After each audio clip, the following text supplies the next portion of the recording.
Caregivers in Kansas scored a big victory in 2017 with the passage of the CARE Act, a bill supporting caregivers whose loved ones are released from hospital care and need nursing care at home as they recover. It's one of the most important kinds of support services for caregivers that we can offer, and it provides a standard of care for everyone that has been in a hospital and discharged. It wasn't easy, but AARP Kansas volunteers, led by Judy Bellome and Advocacy Director Ernie Cutzley, worked tirelessly to collect caregiving stories and signatures on petitions, rally at the state capitol, testify in front of legislative committees, talk to the media, and persuade legislators to pass the bill. We had 2 years of AARP booth at the state fair where we collected over 8,000 signatures. We had interviews on television.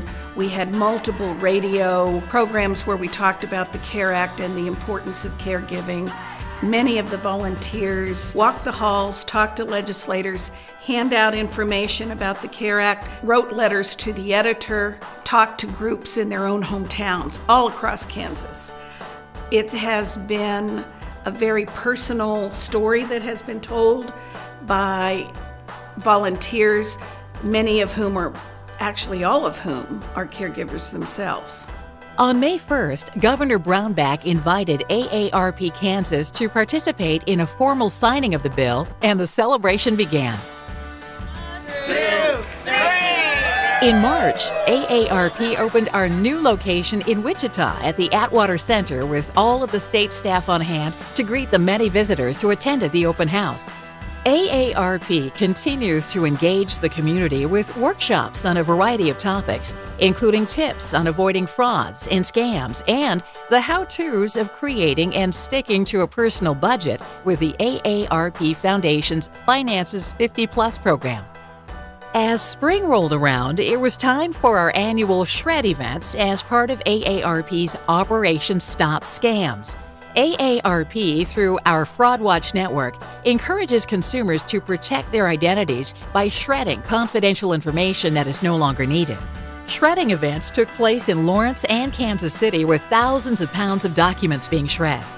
As tax season ended in April, Kansans had plenty of old documents to shred. In 2017, Kansas tax aid volunteers assisted more than 17,750 taxpayers in preparing their state and federal tax returns at more than 75 locations throughout the state. Through our tax aid program, more than $14 million was returned in federal funds. I even had a gentleman yesterday who came to tax aid just 2 years ago because he'd been having them done commercially. And when he came to tax aid, he got hold of a guy that says, they've been doing your taxes wrong, and got the man not only a big return that year, but went back 3 years and got amendments for the previous 3 years. And ever since then, he just comes to tax aid. AARP Kansas engages communities statewide with computer workshops at the Microsoft Store in Overland Park, our Movies for Grown-Up series in Wichita, and concert sponsorships like the Garrison Keillor Show at the Stiefel Theater in Salina. In May, Charlie the Squirrel arrived in Kansas to help us in our fight to ensure affordable health care is available to all Americans and inform Kansans about the impact of health care proposals being considered by Congress. Affordable health care and protecting Medicare and Social Security are top priorities for AARP. That's why in June, Marin and Glenda participated in the AARP National Lobby Day in Washington, D.C., which gave them the opportunity to meet with Kansas members of Congress and talk to them about AARP's serious concerns with the American Health Care Act and urge them to support national legislation to help caregivers. We appreciate all of our volunteers, those who are members of our executive and diversity councils, the Capital City Task Force, and the volunteer support team, and all the hundreds of volunteers across our state who are advocating for affordable health care and utilities, honoring veterans, supporting caregivers, protecting consumers, helping taxpayers, and teaching safe driving courses.